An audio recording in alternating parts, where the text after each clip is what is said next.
ಹಿರಿಯ ರಾಜಕಾರಣಿ ರಾಜಕೀಯ ಮುತ್ಸದ್ದಿ ಎನಿಸಿಕೊಂಡಂಥ ಎಸ್.ಎಂ. ಕೃಷ್ಣ ಅವರು ನಿಧನರಾಗಿರತಕ್ಕಂಥದ್ದು. ಇದರ ಬಗ್ಗೆ ಪ್ರತಿಕ್ರಿಯೆ ನೀಡಲಿಕ್ಕೆ ನಮ್ಮ ಜೊತೆ ಸಚಿವರಾದ ಸೋಮಣ್ಣ ಅವರಿದ್ದಾರೆ. ಸರ್, ಹಿರಿಯ ರಾಜಕಾರಣಿ ಸಾಕಷ್ಟು ಅತಿ ಹೆಚ್ಚು ಸಾಧನೆಗಳನ್ನು ಮಾಡುವ ಮೂಲಕ ಕರ್ನಾಟಕದಲ್ಲಿ ವಾಸಿಯಾಗಿದ್ದಂಥ ಎಸ್.ಎಂ. ಕೃಷ್ಣ ಅವರು ಇನ್ನಿಲ್ಲ ಅನ್ನುವಂಥದ್ದು. ರಾಜ್ಯಕ್ಕೆ ಇವತ್ತು ಒಂದು ಕರಾಳ ದಿನ. ರಾಜಕಾರಣಿಯಾಗಿ ತನ್ನ ಕರ್ತವ್ಯವನ್ನು ಯಾವ ರೀತಿ ನಿರ್ವಹಣೆ ಮಾಡಬೇಕು, ರಾಜ್ಯದ ಚುಕ್ಕಾಣಿಯನ್ನು ಹಿಡಿದಾಗ ಯಾವ ರೀತಿ ನಡ್ಕೋಬೇಕು, ರಾಜ್ಯದ ಅಭಿವೃದ್ಧಿಗೆ ನಾವು ಯಾವ ರೀತಿ ಪೂರಕವಾದ ಸಂದೇಶಗಳನ್ನು ಕೊಡ್ಬೋದು ಅನ್ನೋದಕ್ಕೆ ಕೆಲವು ವ್ಯಕ್ತಿಗಳಲ್ಲಿ ಸನ್ಮಾನ್ಯ ಎಸ್.ಎಂ. ಕೃಷ್ಣ ಅವರು ಕೂಡ ಒಬ್ಬರು. ಅವರು ಇವತ್ತು ನಮ್ಮನ್ನು ಅಗಲಿದ್ದಾರೆ. ಅವರ ನೆನಪುಗಳು ಸದಾ ನಮ್ಮಲ್ಲಿರ್ತವೆ. ಅವರು ಕೊಟ್ಟಂಥ ಕೊಡುಗೆ ಅಪಾರವಾಗಿದೆ. ಆದ್ದರಿಂದ ಎಸ್.ಎಂ. ಕೃಷ್ಣ ಅವರು ಯಾವಾಗ ನಾವು ಹೇಳ್ತೀವಿ, ದೊಡ್ಡ ವ್ಯಕ್ತಿಗಳನ್ನು ಅವರ ಕೊನೆಯ ಹಂತದಲ್ಲಿ ನೋಡಬೇಕು ಅಂಥವರಲ್ಲಿ ಎಸ್.ಎಂ. ಕೃಷ್ಣ ಅವರು ಕೂಡ ಒಬ್ಬರು. ಅವರು ಅಗಲಿದ್ದಾರೆ. ಅವರ ಆತ್ಮಕ್ಕೆ ಶಾಂತಿ ಕೋರೋಣ. ಸರ್, ಈಗ ರಾಜ್ಯದಲ್ಲದೆ ಕೇಂದ್ರದಲ್ಲೂ ಕೂಡ ಅವರು ಸಾಕಷ್ಟು ಕೆಲಸವನ್ನು ಮಾಡಿದರು. ನೀವು ಕೂಡ ಕೇಂದ್ರದಲ್ಲೇ ಇದ್ದೀರಿ. ಒಂದಷ್ಟು ಅವರ ಬಗ್ಗೆ ಮಾತನಾಡೋದು ನೋಡಿ. ಒಂದು, ರಾಜ್ಯದ ಶಾಸಕರಾಗಿ, ವಿಧಾನಸಭಾ ಅಧ್ಯಕ್ಷರಾಗಿ, ಉಪಮುಖ್ಯಮಂತ್ರಿಗಳಾಗಿ, ರಾಜ್ಯದ ಮುಖ್ಯಮಂತ್ರಿಗಳಾಗಿ, ಮಹಾರಾಷ್ಟ್ರದ ಗವರ್ನರ್ ಆಗಿ ಇನ್ನೂ ಹಲವಾರು ಹುದ್ದೆಗಳನ್ನು ಅಲಂಕಾರ ಮಾಡಿದವರು. ಕೇಂದ್ರದ ಮಂತ್ರಿಗಳಾಗಿ, ವಿದೇಶಾಂಗ ವ್ಯವಹಾರಗಳ ಸಚಿವರಾಗಿ ಅವ್ರು ನಡ್ಕೊಂಡಂಥ ರೀತಿಯೂ ಕೂಡ ನಮ್ಮ ಕಣ್ಮುಂದೆ ಇದೆ. ಅಂಥವ್ರು ಇವತ್ತು ನಮ್ಮನ್ನು ಅಗಲಿದ್ದಾರೆ. ವಿಕಾಸಸೌಧವನ್ನು ಅವ್ರ ಕಾಲದಲ್ಲೇ ಶುರು ಮಾಡಿ ಅವ್ರ ಕಾಲದಲ್ಲೇ ಮುಗಿಸಿದಂಥವ್ರು. ತಾಲೂಕಾ ಕೇಂದ್ರಗಳು, ರಾಜ್ಯ ಜಿಲ್ಲಾ ಕೇಂದ್ರಗಳು ಮತ್ತು ಹೋಬಳಿ ಕೇಂದ್ರಗಳನ್ನು ಯಾವ ರೀತಿ ಇಡಬೇಕು ಅನ್ನೋದಕ್ಕಿಂತ ಹೆಚ್ಚಾಗಿ ಬೆಂಗಳೂರಿಗೆ ಒಂದು ಹೊಸ ಐಕಾನನ್ನು ಕೊಟ್ಟಂಥವರು ಎಸ್.ಎಂ. ಕೃಷ್ಣ ಅವರು. ITBTಯಿಂದ ಹಿಡಿದು ಬೆಂಗಳೂರಿಗೆ, ನಾಡಪ್ರಭು ಕೆಂಪೇಗೌಡರ ಬೆಂಗಳೂರಿಗೆ ಅಂತಾರಾಷ್ಟ್ರೀಯ ವಿಮಾನ ನಿಲ್ದಾಣವನ್ನು ತರುವುದರ ಮುಖೇನ ತಮ್ಮದೇ ಆದಂಥ ಕೊಡುಗೆಯನ್ನು ನೀಡಿದ್ದಾರೆ. ಅವರ ಜನಪರ ಕಾರ್ಯಕ್ರಮಗಳು ಇವತ್ತಿಗೂ ಕೂಡ ಶಾಶ್ವತವಾಗಿ ನಮ್ಮ ಮುಂದೆ ಇದೆ. ಅವರ ಆತ್ಮಕ್ಕೆ ಶಾಂತಿ ಕೋರೋಣ ಅಂತ ಒಬ್ಬ ಮಹಾನಾಯಕ ಎಸ್.ಎಂ. ಕೃಷ್ಣ ಅವ್ರಿಗೆ ಯಾರಾದರೂ ಸಾಟಿ ಅಂದರೆ ಎಸ್.ಎಂ. ಕೃಷ್ಣ ಅವರು ಆಗ್ತಾರೆ. ಇಂಥ ನೋವನ್ನು ಭರಿಸೋದಕ್ಕೆ ಅವ್ರ ಕುಟುಂಬಕ್ಕೆ ಭಗವಂತ ಶಕ್ತಿ ಕೊಡಲಿ ಅಂತ ಪ್ರಾರ್ಥನೆ ಮಾಡ್ತೀನಿ. ರಾಜಕೀಯವನ್ನು ಹೊರತುಪಡಿಸಿ ಸೋಮಣ್ಣನವರ ಒಡನಾಟ ಹೇಗಿತ್ತು ಅವ್ರ ಜೊತೆ ಅನ್ನುವಂಥ? ನಾನು ಎಲ್ಲರ ಜೊತೆಲೂ ಚೆನ್ನಾಗೇ ಇದ್ದೀನಪ್ಪ. ನೇರ ನುಡಿ ಅಲ್ವಾ, ಸ್ವಲ್ಪ ಕೆಲವರಿಗೆ ಇದಾಗ್ತದೆ. ಆದರೆ ಎಸ್.ಎಂ. ಕೃಷ್ಣ ಅವ್ರ ಬಗ್ಗೆ ನನಗೆ ಅಪಾರವಾದ ಗೌರವ, ಅವರ ಕನ್ಸರ್ನು ನಾನು ಇಷ್ಟಪಡ್ತೀನಿ. ಒಬ್ಬ ಬುದ್ಧಿವಂತ, ಅಸನ್ಮುಖಿ, ಅಭಿವೃದ್ಧಿಯ ಚಿಂತಕರು ಸನ್ಮಾನ್ಯ ಎಸ್.ಎಂ. ಕೃಷ್ಣ ಅವರು. ಅಂಥವರು ಇವತ್ತು ನಮ್ಮ ಮುಂದೆ ನಮ್ಮನ್ನು ಅಗಲಿದ್ದಾರೆ. ಅವರಿಗೆ ಭಗವಂತ ಅವರ ಆತ್ಮಕ್ಕೆ ಶಾಂತಿ ಕೋರ್ತೀನಿ. ಕೊನೆಯದಾಗಿ ಅವರನ್ನು ಭೇಟಿಯಾಗಿದ್ದುಂಟ, ಮಾತನಾಡಿದರೆ? ಮಾತಾಡಿರ್ತೀವಿ, ಭೇಟಿ ಮಾಡಿರ್ತೀವಿ. ಲೋಕಸಭಾ ಸದಸ್ಯರಾದ ಮೇಲೆ ಸ್ವಲ್ಪ ಕಡಿಮೆ ಆಯಿತು. ಅವರ ಅವರನ್ನು ಕಳ್ಕೊಂಡ್ಮೇಲೆ ಅವರು ಸ್ವಲ್ಪ ಖಿನ್ನತೆಗೆ ಒಳಗಾದರು. ಆದರೂ ಕೂಡ ಇನ್ನೊಬ್ಬರ ಜೊತೆಲಿ ಯಾವತ್ತೂ ಕೂಡ ಹೇಳ್ಕೊಂಡವರಲ್ಲ. ಅವರಾದ ಮೇಲೆ ಪ್ರಾಯಶಃ ಆ ಸ್ಥಾನವನ್ನು ತುಂಬತಕ್ಕಂಥ ಪ್ರಯತ್ನ ಮಾಡ್ತಾಯಿರೋರು ಸನ್ಮಾನ್ಯ ಮಿತ್ರರಾದ DK ಶಿವಕುಮಾರ್ ಅವರು. ಅವರ ದಾರಿಯಲ್ಲೇ ಅವರು ಕೂಡ ನಡ್ಕೊಂಡು ಬಂದಿದ್ದಾರೆ. ಇವತ್ತು ಅವರಿಲ್ಲ ಅನ್ನೋದು ಒಂದು ಕೊರಗ್ಬಿಟ್ರೆ ಎಸ್.ಎಂ. ಕೃಷ್ಣ ಅವರ ಅನೇಕ ವಿಚಾರಗಳನ್ನು DK ಶಿವಕುಮಾರ್ ಅವರು ಕೂಡ ಬಲ್ಲವರಾಗಿದ್ದಾರೆ. ಸಿದ್ಧಾರ್ಥ ಅವರ ತದನಂತರ ಅವರಿಗೆ ಸ್ವಲ್ಪ ಮಾನಸಿಕವಾಗಿ ಜೊತೆಲಿ ನಿಂತವರು DK ಶಿವಕುಮಾರು. ಒಂದು ಒಳ್ಳೆಯ ಕೆಲಸ ಮಾಡಿದ್ದಾರೆ, ಒಳ್ಳೆಯ ಕೆಲಸ ನಡ್ಕೊಂಡಿದ್ದಾರೆ. ಆದ್ದರಿಂದ ನಾವೆಲ್ಲರೂ ಕೂಡ ವಾಪಸ್ ಹೋಗಲೇಬೇಕು. ಅದಾಗಿದೆ ಪ್ರಕೃತಿ ನಿಯಮ. ಎಸ್.ಎಂ. ಕೃಷ್ಣ ಅವರು ಪ್ರಪಂಚದಲ್ಲಿ ತುಂಬ ವರ್ಷಗಳ ಕಾಲ ಅವರ ಹೆಸರು ಉಳಿತದೆ. ಧನ್ಯವಾದಗಳು ಸರ್.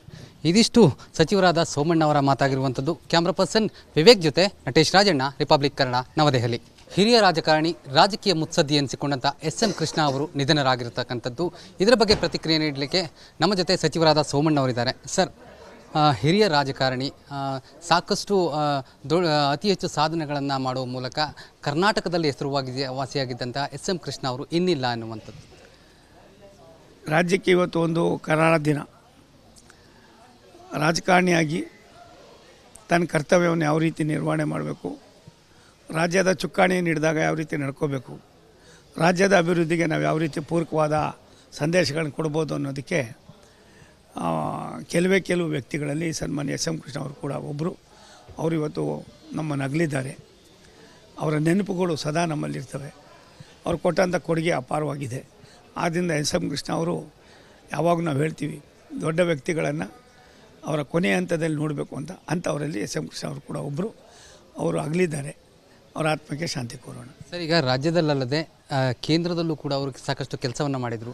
ನೀವು ಕೂಡ ಕೇಂದ್ರದಲ್ಲೇ ಇದ್ದೀರಿ. ಒಂದಷ್ಟು ಅವರ ಬಗ್ಗೆ ಮಾತನಾಡೋದು ನೋಡಿ. ಒಂದು, ರಾಜ್ಯದ ಶಾಸಕರಾಗಿ, ವಿಧಾನಸಭಾ ಅಧ್ಯಕ್ಷರಾಗಿ, ಉಪಮುಖ್ಯಮಂತ್ರಿಗಳಾಗಿ, ರಾಜ್ಯದ ಮುಖ್ಯಮಂತ್ರಿಗಳಾಗಿ, ಮಹಾರಾಷ್ಟ್ರದ ಗವರ್ನರ್ ಆಗಿ ಇನ್ನೂ ಹಲವಾರು ಹುದ್ದೆಗಳನ್ನು ಅಲಂಕಾರ ಮಾಡಿದವರು. ಕೇಂದ್ರದ ಮಂತ್ರಿಗಳಾಗಿ, ವಿದೇಶಾಂಗ ವ್ಯವಹಾರಗಳ ಸಚಿವರಾಗಿ ಅವ್ರು ನಡ್ಕೊಂಡಂಥ ರೀತಿಯೂ ಕೂಡ ನಮ್ಮ ಕಣ್ಮುಂದೆ ಇದೆ. ಅಂಥವ್ರು ಇವತ್ತು ನಮ್ಮನ್ನು ಅಗಲಿದ್ದಾರೆ. ವಿಕಾಸಸೌಧವನ್ನು ಅವ್ರ ಕಾಲದಲ್ಲೇ ಶುರು ಮಾಡಿ ಅವ್ರ ಕಾಲದಲ್ಲೇ ಮುಗಿಸಿದಂಥವ್ರು. ತಾಲೂಕಾ ಕೇಂದ್ರಗಳು, ರಾಜ್ಯ ಜಿಲ್ಲಾ ಕೇಂದ್ರಗಳು ಮತ್ತು ಹೋಬಳಿ ಕೇಂದ್ರಗಳನ್ನು ಯಾವ ರೀತಿ ಇಡಬೇಕು ಅನ್ನೋದಕ್ಕಿಂತ ಹೆಚ್ಚಾಗಿ ಬೆಂಗಳೂರಿಗೆ ಒಂದು ಹೊಸ ಐಕಾನನ್ನು ಕೊಟ್ಟಂಥವರು ಎಸ್ ಎಂ ಕೃಷ್ಣ ಅವರು. IT-BT ಇಂದ ಹಿಡಿದು ಬೆಂಗಳೂರಿಗೆ ನಾಡಪ್ರಭು ಕೆಂಪೇಗೌಡರ ಬೆಂಗಳೂರಿಗೆ ಅಂತಾರಾಷ್ಟ್ರೀಯ ವಿಮಾನ ನಿಲ್ದಾಣವನ್ನು ತರುವುದರ ಮುಖೇನ ತಮ್ಮದೇ ಆದಂಥ ಕೊಡುಗೆಯನ್ನು ನೀಡಿದ್ದಾರೆ. ಅವರ ಜನಪರ ಕಾರ್ಯಕ್ರಮಗಳು ಇವತ್ತಿಗೂ ಕೂಡ ಶಾಶ್ವತವಾಗಿ ನಮ್ಮ ಮುಂದೆ ಇದೆ. ಅವರ ಆತ್ಮಕ್ಕೆ ಶಾಂತಿ ಕೋರೋಣ ಅಂತ ಒಬ್ಬ ಮಹಾನಾಯಕ ಎಸ್ ಎಂ ಕೃಷ್ಣ ಅವ್ರಿಗೆ ಯಾರಾದರೂ ಸಾಟಿ ಅಂದರೆ ಎಸ್ ಎಂ ಕೃಷ್ಣ ಅವ್ರು ಆಗ್ತಾರೆ. ಇಂಥ ನೋವನ್ನು ಭರಿಸೋದಕ್ಕೆ ಅವ್ರ ಕುಟುಂಬಕ್ಕೆ ಭಗವಂತ ಶಕ್ತಿ ಕೊಡಲಿ ಅಂತ ಪ್ರಾರ್ಥನೆ ಮಾಡ್ತೀನಿ. ರಾಜಕೀಯವನ್ನು ಹೊರತುಪಡಿಸಿ ಸೋಮಣ್ಣನವರ ಒಡನಾಟ ಹೇಗಿತ್ತು ಅವ್ರ ಜೊತೆ ಅನ್ನುವಂಥ? ನಾನು ಎಲ್ಲರ ಜೊತೆಲೂ ಚೆನ್ನಾಗೇ ಇದ್ದೀನಪ್ಪ.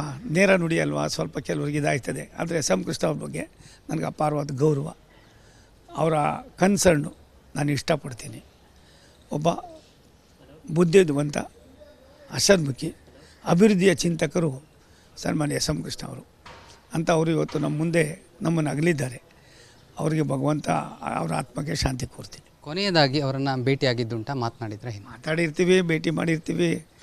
ಲೋಕಸಭಾ ಸದಸ್ಯರಾದಮೇಲೆ ಸ್ವಲ್ಪ ಕಡಿಮೆ ಆಯಿತು. ಅವರ ಅವರನ್ನು ಕಳ್ಕೊಂಡ್ಮೇಲೆ ಅವರು ಸ್ವಲ್ಪ ಖಿನ್ನತೆಗೆ ಒಳಗಾದರು. ಆದರೂ ಕೂಡ ಇನ್ನೊಬ್ಬರ ಜೊತೆಲಿ ಯಾವತ್ತೂ ಕೂಡ ಹೇಳ್ಕೊಂಡವರಲ್ಲ. ಅವರಾದಮೇಲೆ ಪ್ರಾಯಶಃ ಆ ಸ್ಥಾನವನ್ನು ತುಂಬತಕ್ಕಂಥ ಪ್ರಯತ್ನ ಮಾಡ್ತಾಯಿರೋರು ಸನ್ಮಾನ್ಯ ಮಿತ್ರರಾದ DK ಶಿವಕುಮಾರ್ ಅವರು. ಅವರ ದಾರಿಯಲ್ಲೇ ಅವರು ಕೂಡ ನಡ್ಕೊಂಡು ಬಂದಿದ್ದಾರೆ. ಇವತ್ತು ಅವರಿಲ್ಲ ಅನ್ನೋದು ಒಂದು ಕೊರಗಿಬಿಟ್ರೆ ಎಸ್ ಎಂ ಕೃಷ್ಣ ಅವರ ಅನೇಕ ವಿಚಾರಗಳನ್ನು DK ಶಿವಕುಮಾರ್ ಅವರು ಕೂಡ ಬಲ್ಲವರಾಗಿದ್ದಾರೆ. ಸಿದ್ಧಾರ್ಥ ಅವರ ತದನಂತರ ಅವರಿಗೆ ಸ್ವಲ್ಪ ಮಾನಸಿಕವಾಗಿ ಜೊತೆಲಿ ನಿಂತವರು DK ಶಿವಕುಮಾರು. ಒಂದು ಒಳ್ಳೆಯ ಕೆಲಸ ಮಾಡಿದ್ದಾರೆ, ಒಳ್ಳೆಯ ಕೆಲಸ ನಡ್ಕೊಂಡಿದ್ದಾರೆ. ಆದ್ದರಿಂದ ನಾವೆಲ್ಲರೂ ಕೂಡ ವಾಪಸ್ ಹೋಗಲೇಬೇಕು. ಅದಾಗಿದೆ ಪ್ರಕೃತಿ ನಿಯಮ. ಎಸ್ ಎಂ ಕೃಷ್ಣ ಅವರು ಪ್ರಪಂಚದಲ್ಲಿ ತುಂಬ ವರ್ಷಗಳ ಕಾಲ ಅವರ ಹೆಸರು ಉಳಿತದೆ. ಧನ್ಯವಾದಗಳು ಸರ್. ಇದಿಷ್ಟು ಸಚಿವರಾದ ಸೋಮಣ್ಣವರ ಮಾತಾಗಿರುವಂಥದ್ದು. ಕ್ಯಾಮ್ರಾ ಪರ್ಸನ್ ವಿವೇಕ್ ಜೊತೆ ನಟೇಶ್ ರಾಜಣ್ಣ, ರಿಪಬ್ಲಿಕ್ ಕನ್ನಡ, ನವದೆಹಲಿ. ಹಿರಿಯ ರಾಜಕಾರಣಿ, ರಾಜಕೀಯ ಮುತ್ಸದ್ದಿ ಎನಿಸಿಕೊಂಡಂಥ ಎಸ್ ಎಂ ಕೃಷ್ಣ ಅವರು ನಿಧನರಾಗಿರ್ತಕ್ಕಂಥದ್ದು. ಇದರ ಬಗ್ಗೆ ಪ್ರತಿಕ್ರಿಯೆ ನೀಡಲಿಕ್ಕೆ ನಮ್ಮ ಜೊತೆ ಸಚಿವರಾದ ಸೋಮಣ್ಣವರಿದ್ದಾರೆ. ಸರ್, ಹಿರಿಯ ರಾಜಕಾರಣಿ, ಸಾಕಷ್ಟು ಅತಿ ಹೆಚ್ಚು ಸಾಧನೆಗಳನ್ನು ಮಾಡುವ ಮೂಲಕ ಕರ್ನಾಟಕದಲ್ಲಿ ವಾಸಿಯಾಗಿದ್ದಂಥ ಎಸ್ ಎಂ ಕೃಷ್ಣ ಅವರು ಇನ್ನಿಲ್ಲ ಅನ್ನುವಂಥದ್ದು. ರಾಜ್ಯಕ್ಕೆ ಇವತ್ತು ಒಂದು ಕರಾಳ ದಿನ. ರಾಜಕಾರಣಿಯಾಗಿ ತನ್ನ ಕರ್ತವ್ಯವನ್ನು ಯಾವ ರೀತಿ ನಿರ್ವಹಣೆ ಮಾಡಬೇಕು, ರಾಜ್ಯದ ಚುಕ್ಕಾಣಿಯನ್ನು ಹಿಡಿದಾಗ ಯಾವ ರೀತಿ ನಡ್ಕೋಬೇಕು, ರಾಜ್ಯದ ಅಭಿವೃದ್ಧಿಗೆ ನಾವು ಯಾವ ರೀತಿ ಪೂರಕವಾದ ಸಂದೇಶಗಳನ್ನು ಕೊಡ್ಬೋದು ಅನ್ನೋದಕ್ಕೆ ಕೆಲವು ವ್ಯಕ್ತಿಗಳಲ್ಲಿ ಸನ್ಮಾನ್ಯ ಎಸ್ ಎಂ ಕೃಷ್ಣ ಅವರು ಕೂಡ ಒಬ್ಬರು. ಅವರು ಇವತ್ತು ನಮ್ಮನ್ನು ಅಗಲಿದ್ದಾರೆ. ಅವರ ನೆನಪುಗಳು ಸದಾ ನಮ್ಮಲ್ಲಿರ್ತವೆ. ಅವ್ರು ಕೊಟ್ಟಂಥ ಕೊಡುಗೆ ಅಪಾರವಾಗಿದೆ. ಆದ್ದರಿಂದ ಎಸ್ ಎಂ ಕೃಷ್ಣ ಅವರು ಯಾವಾಗ ನಾವು ಹೇಳ್ತೀವಿ, ದೊಡ್ಡ ವ್ಯಕ್ತಿಗಳನ್ನು ಅವರ ಕೊನೆಯ ಹಂತದಲ್ಲಿ ನೋಡಬೇಕು ಅಂತ. ಅಂಥವರಲ್ಲಿ ಎಸ್ ಎಂ ಕೃಷ್ಣ ಅವರು ಕೂಡ ಒಬ್ಬರು. ಅವರು ಅಗಲಿದ್ದಾರೆ. ಅವರ ಆತ್ಮಕ್ಕೆ ಶಾಂತಿ ಕೋರೋಣ. ಸರ್, ಈಗ ರಾಜ್ಯದಲ್ಲದೆ ಕೇಂದ್ರದಲ್ಲೂ ಕೂಡ ಅವರು ಸಾಕಷ್ಟು ಕೆಲಸವನ್ನು ಮಾಡಿದರು. ನೀವು ಕೂಡ ಕೇಂದ್ರದಲ್ಲೇ ಇದ್ದೀರಿ. ಒಂದಷ್ಟು ಅವರ ಬಗ್ಗೆ ಮಾತನಾಡೋದು ನೋಡಿ. ಒಂದು ರಾಜ್ಯದ ಶಾಸಕರಾಗಿ, ವಿಧಾನಸಭಾ ಅಧ್ಯಕ್ಷರಾಗಿ, ಉಪಮುಖ್ಯಮಂತ್ರಿಗಳಾಗಿ, ರಾಜ್ಯದ ಮುಖ್ಯಮಂತ್ರಿಗಳಾಗಿ, ಮಹಾರಾಷ್ಟ್ರದ ಗವರ್ನರ್ ಆಗಿ ಇನ್ನೂ ಹಲವಾರು ಹುದ್ದೆಗಳನ್ನು ಅಲಂಕಾರ ಮಾಡಿದವರು. ಕೇಂದ್ರದ ಮಂತ್ರಿಗಳಾಗಿ, ವಿದೇಶಾಂಗ ವ್ಯವಹಾರಗಳ ಸಚಿವರಾಗಿ ಅವ್ರು ನಡ್ಕೊಂಡಂಥ ರೀತಿಯೂ ಕೂಡ ನಮ್ಮ ಕಣ್ಮುಂದೆ ಇದೆ. ಅಂಥವ್ರು ಇವತ್ತು ನಮ್ಮನ್ನು ಅಗಲಿದ್ದಾರೆ. ವಿಕಾಸಸೌಧವನ್ನು ಅವ್ರ ಕಾಲದಲ್ಲೇ ಶುರು ಮಾಡಿ ಅವ್ರ ಕಾಲದಲ್ಲೇ ಮುಗಿಸಿದಂಥವ್ರು. ತಾಲೂಕಾ ಕೇಂದ್ರಗಳು, ರಾಜ್ಯ ಜಿಲ್ಲಾ ಕೇಂದ್ರಗಳು ಮತ್ತು ಹೋಬಳಿ ಕೇಂದ್ರಗಳನ್ನು ಯಾವ ರೀತಿ ಇಡಬೇಕು ಅನ್ನೋದಕ್ಕಿಂತ ಹೆಚ್ಚಾಗಿ ಬೆಂಗಳೂರಿಗೆ ಒಂದು ಹೊಸ ಐಕಾನನ್ನು ಕೊಟ್ಟಂಥವರು ಎಸ್ ಎಂ ಕೃಷ್ಣ ಅವರು. IT-BT ಇಂದ ಹಿಡಿದು ಬೆಂಗಳೂರಿಗೆ ನಾಡಪ್ರಭು ಕೆಂಪೇಗೌಡರ ಬೆಂಗಳೂರಿಗೆ ಅಂತಾರಾಷ್ಟ್ರೀಯ ವಿಮಾನ ನಿಲ್ದಾಣವನ್ನು ತರುವುದರ ಮುಖೇನ ತಮ್ಮದೇ ಆದಂಥ ಕೊಡುಗೆಯನ್ನು ನೀಡಿದ್ದಾರೆ. ಅವರ ಜನಪರ ಕಾರ್ಯಕ್ರಮಗಳು ಇವತ್ತಿಗೂ ಕೂಡ ಶಾಶ್ವತವಾಗಿ ನಮ್ಮ ಮುಂದೆ ಇದೆ. ಅವರ ಆತ್ಮಕ್ಕೆ ಶಾಂತಿ ಕೋರೋಣ ಅಂತ ಒಬ್ಬ ಮಹಾನಾಯಕ ಎಸ್ ಎಂ ಕೃಷ್ಣ ಅವ್ರಿಗೆ ಯಾರಾದರೂ ಸಾಟಿ ಅಂದರೆ ಎಸ್ ಎಂ ಕೃಷ್ಣ ಅವ್ರು ಆಗ್ತಾರೆ. ಇಂಥ ನೋವನ್ನು ಭರಿಸೋದಕ್ಕೆ ಅವ್ರ ಕುಟುಂಬಕ್ಕೆ ಭಗವಂತ ಶಕ್ತಿ ಕೊಡಲಿ ಅಂತ ಪ್ರಾರ್ಥನೆ ಮಾಡ್ತೀನಿ. ರಾಜಕೀಯವನ್ನು ಹೊರತುಪಡಿಸಿ ಸೋಮಣ್ಣನವರ ಒಡನಾಟ ಹೇಗಿತ್ತು ಅವ್ರ ಜೊತೆ ಅನ್ನುವಂಥದ್ದು? ನಾನು ಎಲ್ಲರ ಜೊತೆಲೂ ಚೆನ್ನಾಗೇ ಇದ್ದೀನಪ್ಪ. ನೇರ ನುಡಿ ಅಲ್ವಾ, ಸ್ವಲ್ಪ ಕೆಲವ್ರಿಗೆ ಇದಾಗ್ತದೆ. ಆದರೆ ಎಸ್ ಎಂ ಕೃಷ್ಣ ಅವ್ರ ಬಗ್ಗೆ ನನಗೆ ಅಪಾರವಾದ ಗೌರವ, ಅವರ ಕನ್ಸರ್ನು ನಾನು ಇಷ್ಟಪಡ್ತೀನಿ. ಒಬ್ಬ ಬುದ್ಧಿವಂತ, ಹಸನ್ಮುಖಿ, ಅಭಿವೃದ್ಧಿಯ ಚಿಂತಕರು ಸನ್ಮಾನ್ಯ ಎಸ್ ಎಂ ಕೃಷ್ಣ ಅವರು. ಅಂಥವರು ಇವತ್ತು ನಮ್ಮ ಮುಂದೆ ನಮ್ಮನ್ನು ಅಗಲಿದ್ದಾರೆ. ಅವರಿಗೆ ಭಗವಂತ ಅವರ ಆತ್ಮಕ್ಕೆ ಶಾಂತಿ ಕೋರ್ತೀನಿ. ಕೊನೆಯದಾಗಿ ಅವರನ್ನು ಭೇಟಿಯಾಗಿದ್ದುಂಟ, ಮಾತನಾಡಿದರೆ ಏನು? ಮಾತಾಡಿರ್ತೀವಿ, ಭೇಟಿ ಮಾಡಿರ್ತೀವಿ. ಲೋಕಸಭಾ ಸದಸ್ಯರಾದಮೇಲೆ ಸ್ವಲ್ಪ ಕಡಿಮೆ ಆಯಿತು. ಅವರ ಅಳಿಯ ಅವರನ್ನು ಕಳ್ಕೊಂಡ್ಮೇಲೆ ಅವರು ಸ್ವಲ್ಪ ಖಿನ್ನತೆಗೆ ಒಳಗಾದರು. ಆದರೂ ಕೂಡ ಇನ್ನೊಬ್ಬರ ಜೊತೆಲಿ ಯಾವತ್ತೂ ಕೂಡ ಹೇಳ್ಕೊಂಡವರಲ್ಲ. ಅವರು ಆದಮೇಲೆ ಪ್ರಾಯಶಃ ಆ ಸ್ಥಾನವನ್ನು ತುಂಬತಕ್ಕಂಥ ಪ್ರಯತ್ನ ಮಾಡ್ತಾ ಇರೋರು ಸನ್ಮಾನ್ಯ ಮಿತ್ರರಾದ ಡಿ ಕೆ ಶಿವಕುಮಾರ್ ಅವರು. ಅವರ ದಾರಿಯಲ್ಲೇ ಅವರು ಕೂಡ ನಡ್ಕೊಂಡು ಬಂದಿದ್ದಾರೆ. ಇವತ್ತು ಅವರಿಲ್ಲ ಅನ್ನೋದು ಒಂದು ಕೊರಗ್ಬಿಟ್ರೆ ಎಸ್ ಎಂ ಕೃಷ್ಣ ಅವರ ಅನೇಕ ವಿಚಾರಗಳನ್ನು ಡಿ ಕೆ ಶಿವಕುಮಾರ್ ಅವರು ಕೂಡ ಬಲ್ಲವರಾಗಿದ್ದಾರೆ. ಸಿದ್ಧಾರ್ಥ ಅವರ ತದನಂತರ ಅವರಿಗೆ ಸ್ವಲ್ಪ ಮಾನಸಿಕವಾಗಿ ಜೊತೆಲಿ ನಿಂತವರು ಡಿ ಕೆ ಶಿವಕುಮಾರು. ಒಂದು ಒಳ್ಳೆ ಕೆಲಸ ಮಾಡಿದ್ದಾರೆ, ಒಳ್ಳೆ ಕೆಲಸ ನಡ್ಕೊಂಡಿದ್ದಾರೆ. ಆದ್ದರಿಂದ ನಾವೆಲ್ಲರೂ ಕೂಡ ವಾಪಸ್ ಹೋಗಲೇಬೇಕು. ಅದಾಗಿದೆ ಪ್ರಕೃತಿ ನಿಯಮ. ಎಸ್ ಎಂ ಕೃಷ್ಣ ಅವರು ಪ್ರಪಂಚದಲ್ಲಿ ತುಂಬ ವರ್ಷಗಳ ಕಾಲ ಅವರ ಹೆಸರು ಉಳಿತದೆ. ಧನ್ಯವಾದಗಳು ಸರ್. ಇದಿಷ್ಟು ಸಚಿವರಾದ ಸೋಮಣ್ಣ ಅವರ ಮಾತಾಗಿರುವಂಥದ್ದು. ಕ್ಯಾಮ್ರಾ ಪರ್ಸನ್ ವಿವೇಕ್ ಜೊತೆ ನಟೇಶ್ ರಾಜಣ್ಣ, ರಿಪಬ್ಲಿಕ್ ಕನ್ನಡ, ನವದೆಹಲಿ.